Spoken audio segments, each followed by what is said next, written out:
زندگی میں سب سے زوردار تھپڑ بھروسہ مارتا ہے۔ دنیا کا سب سے مشکل کام اپنوں میں اپنوں کو تلاش کرنا ہے۔ آدھی دنیا کا حکمران تھا، لیکن درخت کے سائے میں اینٹ رکھ کر سو جایا کرتا تھا۔ حضرت عمر رضی اللہ عنہ پہ لاکھوں سلام۔ فجر اور تہجد خاموش نمازیں ہیں۔ ان میں بہائے گئے آنسوں کی پکار صرف اللہ دیکھتا اور سنتا ہے۔ تبھی تو ان میں مانگی گئی دعائیں اثر رکھتی ہے۔ تبھی تو ان کو ادا کرنے کے بعد انسان کا دل سکون سے بھر جاتا ہے۔ ہم جو سوچتے ہیں وہ زندگی نہیں ہوتی، ہمارے ساتھ جو ہوتا ہے وہ زندگی ہوتی ہے۔ لڑکیوں کو مرد ڈھونڈنے نہیں پڑتے، مرد ڈھونڈتے ہیں ان کو۔ مطلب اگر مرد کے پاس 2 اپارچونٹیز ہو گئے تو عورت کے پاس 200۔ عورت کی توہین کے لیے یہی کافی ہے کہ اس کی موجودگی میں حور کا ذکر یا خواہش کی جائے۔ حقیقی حسن کا سر چشمہ دل ہے، اگر یہ سیاہ ہے تو چمکتی آنکھیں بے نور ہے۔ والدین اور درخت دونوں بوڑھے ہو جاتے ہیں، لیکن ان کی چھاؤں ہمیشہ گھنی رہتی ہے۔ اس نفرت سے بھری دنیا میں ہماری ماؤں سے زیادہ ہماری محبت کا کوئی حقدار نہیں ہے۔ بیٹا، ہمارا معاشرہ مردوں کا معاشرہ ہے۔ اگر کوئی اونچ نیچ ہو جائے تو مردوں کا کچھ نہیں بگڑتا۔ بیٹا، خمیازہ ہمیشہ لڑکی کو بھگتنا پڑتا ہے، اور بعض مرتبہ تو اس کے ماں باپ اور اس کی بہنوں کو بھی بھگتنا پڑتا ہے۔ وقت بہت بڑا کھلاڑی ہے، وقت سے زیادہ شاطر کوئی نہیں۔ یہ انسان کو توڑنے میں کوئی کمی نہیں چھوڑتا۔ جب ایک انسان وقت و حالات کا مقابلہ کرنے کے لیے کھڑا ہو جاتا ہے، وقت اس پر حالات کی ایسی کاریگری لگاتا ہے کہ انسان بلبلا کر رہ جاتا ہے۔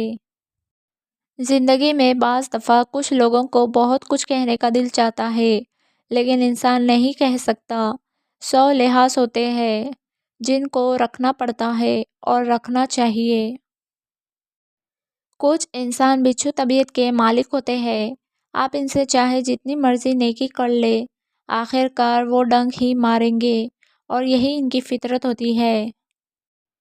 جو بات بہن بھائیوں کی ہوتی ہے وہ کسی اور کی نہیں ہوتی۔ مجھے لگتا ہے آپ کی بھائی یا بہن آپ کے جتنے اچھے دوست بن سکتے ہیں، اتنا اچھا دوست اور کوئی نہیں بن سکتا۔ ان کے سامنے آپ خود کو عیاں کرنے سے نہیں جھجکتے۔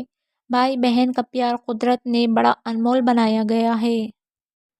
اس سے کوئی فرق نہیں پڑتا کہ آپ لوگوں کی کتنی خدمت کرتے ہیں اور ان کے لیے کتنی قربانیاں دیتے ہیں، کبھی بھی ان سے بدلے میں شکریہ کی امید نہ رکھیں۔ انسان نصیحتوں سے نہیں سیکھتا، خطبوں سے نہیں پروان چڑھتا، دوسروں کی تجربات سے بھی نہیں سیکھتا۔ انسان زندگی میں تب پروان چڑھتا ہے جب اس کے دل کا کوئی حصہ دکھ درد کی اذیت سے کٹ جاتا ہے، اور اپنوں کی مایوس کن رویے اس کی کمر جھکا دیتے ہیں۔ انسان بڑا تب بنتا ہے جب زندگی اسے اس کی جڑوں سے اکھاڑ کر پھینک دیتی ہے۔ دنیا میں ٹھوکریں انہی کو لگتی ہیں جو چلتے ہیں، جو پاؤں توڑ کر بیٹھ جاتے ہیں انہیں کبھی ٹھوکر نہیں لگتی۔ گرتے وہی ہیں جو دوڑیں گے، کانٹے انہی کے تلووں کو چبھتے ہیں جو دوڑتے ہیں۔ حقیقت صرف اتنی ہے کہ سب سے خوبصورت وہ چہرہ ہے جسے مشکل میں آواز دینا آسان لگے، باقی یہ دراز قد جھیل آنکھیں، گوری رنگت سب بے معنی ہیں۔ میں نے دیکھا غریب مزدور نے دن بھر شاید گرمی میں اینٹیں اٹھائی، شام کو 350 روپے ملے، گھر واپسی پر سودا سلف خریدا اور تقریباً 45 روپے جی ایس ٹی ادا کیا۔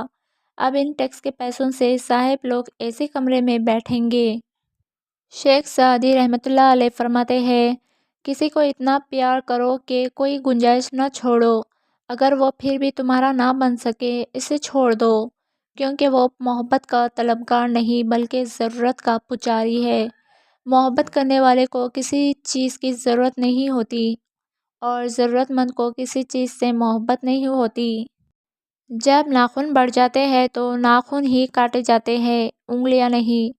بالکل اسی طرح جب کسی رشتے میں غلط فہمیاں پیدا ہو جاتی ہے تو غلط فہمیاں ختم کرنی چاہیے، رشتہ نہیں۔